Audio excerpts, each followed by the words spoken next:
Өнгөрсөн 4 жилийн хугацаанд ипотекийн зээлээр 70 гаруй мянган өргөхөө орон сууцтай болсон. Харин өнөөдрийн байдлаар 30% урьдчилгаа төлөөд орон сууцнд орох иргэд бараг байхгүйтэй адилхан. Учир нь 15-аас 25 сая төгрөг төлөөд байранд орох иргэд маш бага байгаа.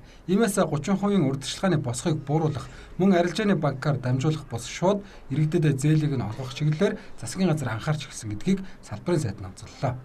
8% зээл бол зогсохгүй. Энэ бол өргөжлөд явнаа.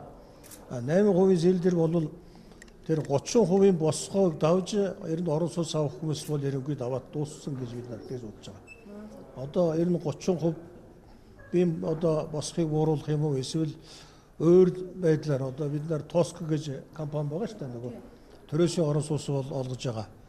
Ер нь эмзэг бүлэгт тодорхой зорилттой бүлэгт бол тэр Тоскийн одоо төрөөсийн орон сууц хэлбэрээр цаашдаа төсөл бас хэрэгжинэ гэж ингэж үзэж байгаа. Өнөөдөр нийслэлийн агарын бохирдлын гол их үүсвэр нь гэр хорооллын яндан. Иймээс яндангийн тоог цөөлөх, үр дүнд нь агарын бохирдлыг бууруулах, цаашлаад иргэдийг орон сууцчлуулах бодлого усаагаар мэд хэрэгтэй байна. Нөгөө талаас одоо зах зээл дээр борлогдохгүй байгаа 25 мянга орчим айлын орон сууцыг иргэдэд 8% зээлээр олгох нь барилгын салбарыг хямралаас гаргах нэг боломж юм. Харин төсвөөс ипотекийн зээлийг санхүүжүүлэх нь хэр оновчтой хувилбар вэ? Төсвөөс ипотекийн зээлийг санхүүжүүлж явна гэдэг бол хамгийн буруу схем. Хамгийн зөв схемээр эхэлсэн хөтөлбөрийг одоо зогсоочоод өнөөдөр одоо төсвөөс 200 тэрбум төгрөгийг гаргаж энэ ипотекийн зээлийг явуулна гэж байгаа бол маш буруу, төсөвт дарамт учруулсан, тэгээд үр өгөөж хүртээмж муутай хөтөлбөрийн одоо схемийг сонголоо гэж би бол харж байгаа.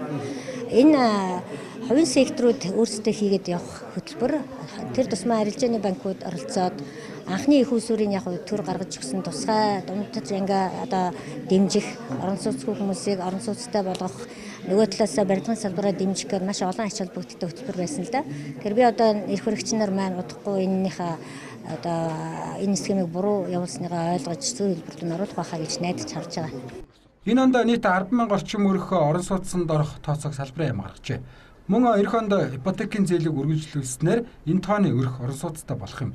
Харин ипотекийн зээлийг тасралтгүй болгоход 600 орчим тэрбум төгрөгийн их үүсвэр шаардлагатай байгааг нь өнөөдөр иргэн төлөлтөөс жилдээ 200 орчим тэрбум төгрөг төвлөрдөг. За дээрэс нь улсын төсөвт эх онд 120 тэрбумыг тусгасан.